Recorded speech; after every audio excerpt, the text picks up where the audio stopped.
हमारी समाजी जिंदगी कहां पर है, हमारी नेशनल लाइफ कहां पर है, बैनुल-अक़वामी जिंदगी इंटरनेशनल लाइफ कहां पर है। आज जब गज़ा में बच्चा एक चीखता है, किसी सलाउद्दीन अय्यूबी को पुकारता है, तो पूरी 2 अरब के मुसलमानों में एक भी बाशऊर मुसलमान उसकी बात पे लबैक नहीं कहते। क्यों? मुझे और तुझे अपनी जाती और फैमिली लाइफ से फुर्सत मिले तब मैं बैनुल-अक़वामी जिंदगी का सोचूंगा। और मेरे पैगंबर ने शऊर दिया था कि नहीं दिया था? गुरु शीश एक अंग्रेज कानूनदान आज से 150 साल पहले उसने इंटरनेशनल लॉ पर एक किताब लिखी। दुनिया के पास, मगरबी दुनिया के पास 150 साल पहले इंटरनेशनल लॉ की कोई बुक नहीं थी, कोई शोर नहीं था। और रसूलुल्लाह जंगे मोता में हजरत ज़ैद इब्ने हारिसा को, हजरत जाफर तैयार को, हजरत अब्दुल्ला इब्ने रवाहा को रवाना कर रहे हैं और उन्हें क्या सिखा रहे हैं? इंटरनेशनल लॉ सिखा रहे हैं। हजरत अबू बकर सिद्दीक हजरत उसामा बिन ज़ैद को जब पहला लश्कर हजरत अबू बकर सिद्दीक ने रवाना किया तो हजरत उसामा बिन ज़ैद का लश्कर रसूलुल्लाह ने उन्हें अमीर बनाकर मुकर्रर किया। रसूलुल्लाह दुनिया से रुखसत हो गए, लश्कर वापस आया, हजरत अबू बकर सिद्दीक खलीफा बने और खिलाफत के बाद सबसे पहला काम हजरत अबू बकर सिद्दीक ने किया, लश्कर को रवाना किया। हजरत अबू बकर पैदल चल रहे और हजरत उसामा घोड़े पे सवार है और हजरत उसामा से कह रहे हैं, उसामा मेरी चंद बातें याद रखना। उसामा कहते हैं, खलीफतुर रसूल, या तो आप भी घोड़े पे सवार हो जाए या मुझे नीचे उतरने की इजाजत दें। हजरत अबू बकर सिद्दीक ने कहा नहीं, मैं पैदल चलूंगा, तुम घोड़े पे सवार हो। तुम्हें मैं चंद बातें सिखा रहा हूं जो रसूलुल्लाह ने मुझे सिखाई। इस्लाम का इंटरनेशनल शऊर क्या था?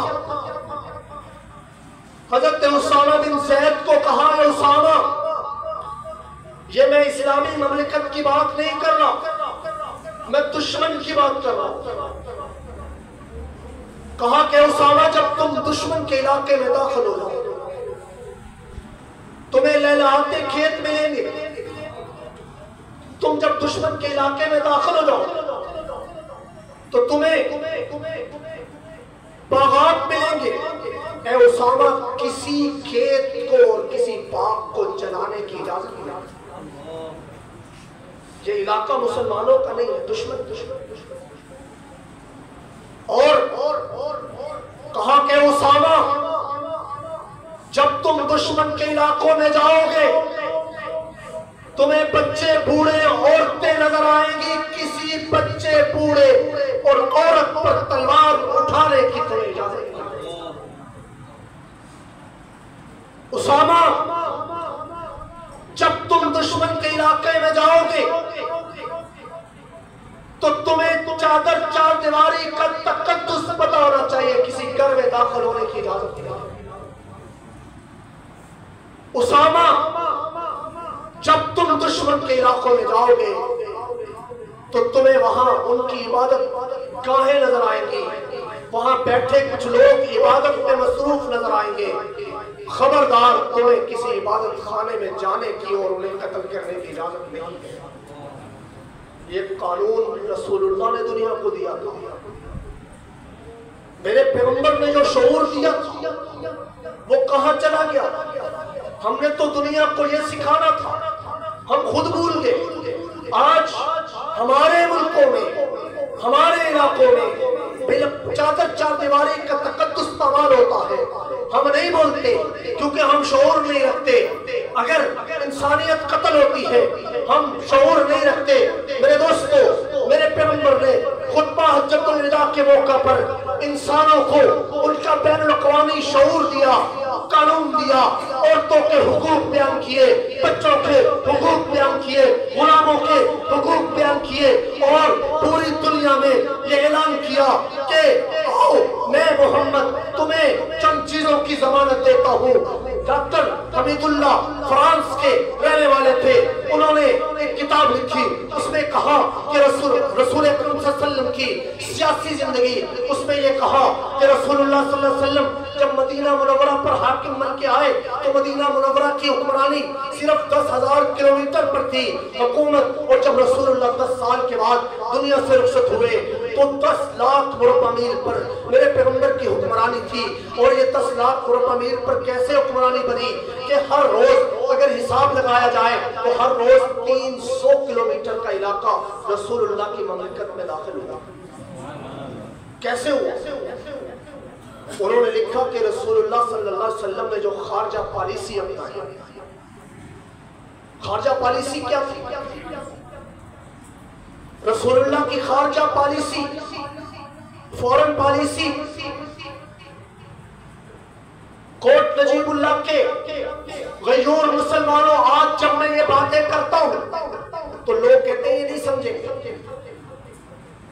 मैं कहता हूं कि जितना मेरा नौजवान समझता है बूढ़े भी इतना नहीं समझेंगे। ये बात समझेंगे, ये बात मेरे और आपके सामने लिख दी गई है। रसूलुल्लाह सल्लल्लाहु अलैहि वसल्लम ने पॉलिसी दी। उस वक्त Roman umpire, Persian umpire, 2 super powers मौजूद थी, लेकिन किसी में इतनी जुर्रत नहीं थी कि वो ये पॉलिसी दे सके। रसूलुल्लाह ने ये पॉलिसी दी थी कि लोगों, अरब के लोगों, जो लोग मेरा कलमा पढ़ेंगे, जो मेरी रियासत में शामिल हो जाएंगे, मैं उन्हें उनके फंडामेंटल राइट्स के तहफ़्फ़ुज़ की जमानत देता हूं। मैं इस बात की गारंटी देता हूं कि उनकी जान महफूज रहेगी। मैं इस बात की गारंटी देता हूं कि उनकी इज्जत आबरू महफूज रहेगी। मैं इस बात की गारंटी देता हूं कि उनकी दौलत, उनका सरमाया महफूज रहेगा। उनकी इज्जत और आजादी की हिफाजत की गारंटी मैं देता हूं। और उसके लिए रसूलुल्लाह सल्लल्लाहु अलैहि वसल्लम ने कानून का कैसा निफाज किया? फरमाया कि अगर फातिमा बिन्ते मोहम्मद भी चोरी करेगी उसका हाथ भी काट दूंगा। मेरे दोस्तों, जब ममलिकत दाखिली सतह पर कानून का निफाज करती है और बैरूनी सतह पर यह ऐलान करती है कि हम दुनिया में इंसानी हुकूक के तहफ़्फ़ुज़ की ज़मानत फराहम करते हैं, फिर वो रोजाना 300 किलोमीटर की बुनियाद पर बढ़ती है, फैलती है और आगे बढ़ती चली जाती है और दुनिया की कोई ताकत उसे रोक नहीं सकती। ये बात कितनी मुश्किल है, कितनी इसके लिए आपको मैथ समझना पड़ता, अलजबरा की साइंस समझनी पड़ती, कौन सी रॉकेट साइंस समझनी पड़ती है। मुसलमानों को जो खारजा पॉलिसी और दाखिला पॉलिसी रसूलुल्लाह ने हमें दी थी वो कहाँ है? आज मैं पाकिस्तान में खड़ा होकर अपनी जान की, अपनी इज्जत, आबरू, आजादी और अपनी नस्ल की तहफ़्फ़ुज़ की गारंटी नहीं दे सकता। मैं दुनिया को क्या पैगाम दूंगा? मेरा आखिरी अल्फाज यही है कि मैं हाजिर इसीलिए हुआ था कि मेरे दोस्तों, मेरे पैगंबर ने जो जिंदगी दी है, जो जिंदगी जी है, जो मकसद दिए हैं, उन मकासद को समझो। कब तक क्या हम यहाँ बैठकर इंतजार कर रहे हैं कि गजा की सूरत-ए-हाल हम पर भी आए? क्या हम यहाँ बैठकर इंतजार कर रहे हैं कि कोई बाहर से मसीहा आएगा हमें बचाने के लिए? कोई नहीं आएगा। रसूलुल्लाह का तरीका अपनाकर हम बच सकेंगे, वरना हम नहीं बच सकते। तो कुरान आइंदा खोलेंगे आप, सीरतुन नबी के को पढ़ने के नुक्ता नजर से कुरान को पढ़ेंगे। रसूलुल्लाह के आने के 10 बड़े मकासद हैं, वो मकासद को सीखेंगे। रसूलुल्लाह के आने आप सल्लल्लाहु अलैहि वसल्लम ने किस तरीके से अपने मकासद को पूरा किया वो सीखेंगे। सीखेंगे कि नहीं सीखेंगे? फिर रसूलुल्लाह सल्लल्लाहु अलैहि वसल्लम ने कैसे जिद्दोजहद, उसका उसवा हसना कुरान के अल्फाज में मौजूद है। सीखेंगे कि नहीं सीखेंगे? और आखिरी बात कि उसका असर क्या हुआ, जिंदगी पर असरात कैसे नमूदार हुए, वो भी सीखेंगे। सीखेंगे कि नहीं सीखेंगे? रसूलुल्लाह ने सब पहले दिन जब ऐलान किया फरान की चोटी पे खड़े होकर कि कुलू ला इलाहा इल्लल्लाह तुफ्लिहून, अपनी दावत का आगाज किया। एक भी मुसलमान नहीं था मजमे में जो कहता कि हम ईमान लाते हैं।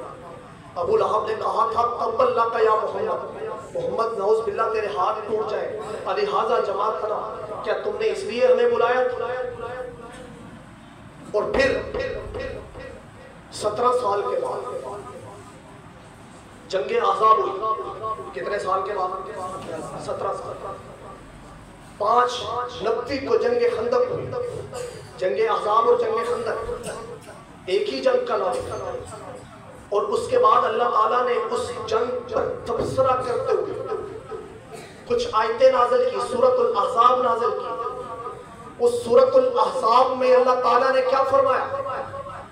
फरमाया कि इन्नल मुस्लिमीन वल मुस्लिमात वल मुमिनीन वल मुमिनात वल कानितीन वल कानितात वस सादिकीन वस सादिकात वस साइमीन वस साइमात वल हाफिजीन फुरूजहुम वल हाफिजात वस ज़ाकिरीन अल्लाह कसीरन वस ज़ाकिरात।